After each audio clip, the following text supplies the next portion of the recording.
대구 상락선언 선원장 해문 스님의 시사 칼럼 이어집니다.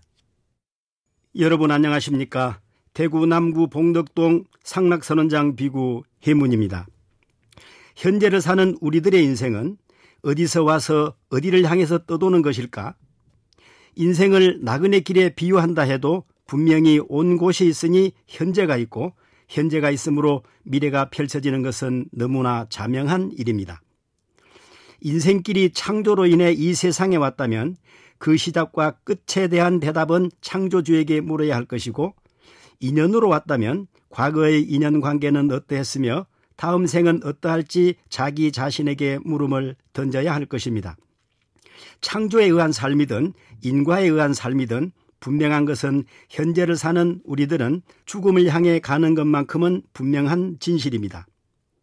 인생이 끝나면서 죽음의 과정을 거치면 신의 선택으로 인하여 천국에서 영생하든가, 또는 신의 선택을 받지 못한 인생은 지옥불에서 영원히 고통받아야 한다는 영혼 불멸설로 영생을 주장하는 부류와는 다르게, 불교적 관점으로서는 자아 또는 영혼이라는 실체적 존재는 없지만 업의 힘에 따라 어떤 존재성으로 연속한다는 중도적 윤회를 주장함으로 인해 과거를 말할 때 창조에 의한 현재가 아니라 과거 인과의 업력에 의한 현재이므로 과거에도 지대한 관심을 갖는 것이 불교의 입장입니다.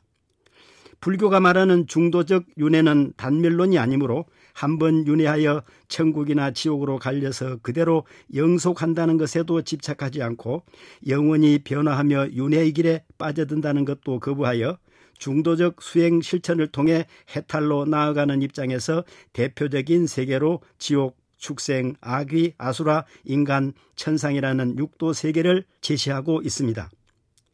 그렇다면 현재 우리는 창조에 의한 육도의 삶 중에서 창조에 의한 괴로움 세계인 지옥, 축생, 아귀, 아술의 삶을 수용할 수 있을까? 창조에 의한 천상의 삶이라면 수용할 수도 있을 것 같지만 현재 우리는 분명히 인간계의 삶을 살고 있는데 그 삶의 내용은 어떻습니까? 사바세계의 인간 세계는 탐진치에 물들어서 일면식도 없는 사람에게 달려들어 폭행하고 훔치고 심지어 생명을 빼앗는 일까지도 발생하는 갖은 범죄가 속출하고 있습니다. 사바세계에 온 이상 한 번 죽는 죽음은 당연한데도 억지로 상대의 목숨을 해치는 일은 대단히 나쁜 업력으로서 더욱 나쁜 곳으로 윤회하는 씨앗이 됨에도 불구하고 이런 일들이 자행되는 것은 탐욕과 성냄과 어리석음을 바탕에 두고 있다는 말입니다. 저는 대한민국 법무부 교정청 교정위원으로서 며칠 전 법무연수를 다녀왔는데 그곳에서 새로이 접하게 된 통계를 개략적으로 언급해보자면 2024년 인구 수의 약 0.1%가 소위 교도소에 수감 중이라는 것입니다. 다른 수치로 환산하면 인구 10만 명당 1명이 되는 셈이고 전체 수용자는 약 6만여 명으로 집계하고 있답니다.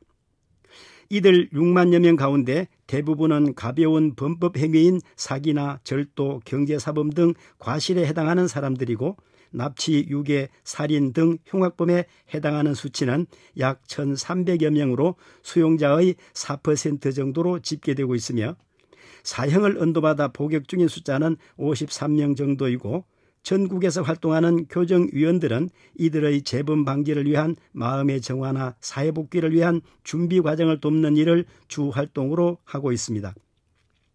이들이 범법자로 전락한 원인에 대해서 앞서 언급했던 것처럼 창조로 인한 원인인지 어떤 인과에 의한 것인지 다방면으로 주의 깊게 살펴볼 것이고 행복한 삶을 사는데 결정적 방해가 되는 범죄의 현실을 언급해 보았는데 오늘은 조금 색다르게 마무리하도록 하겠습니다.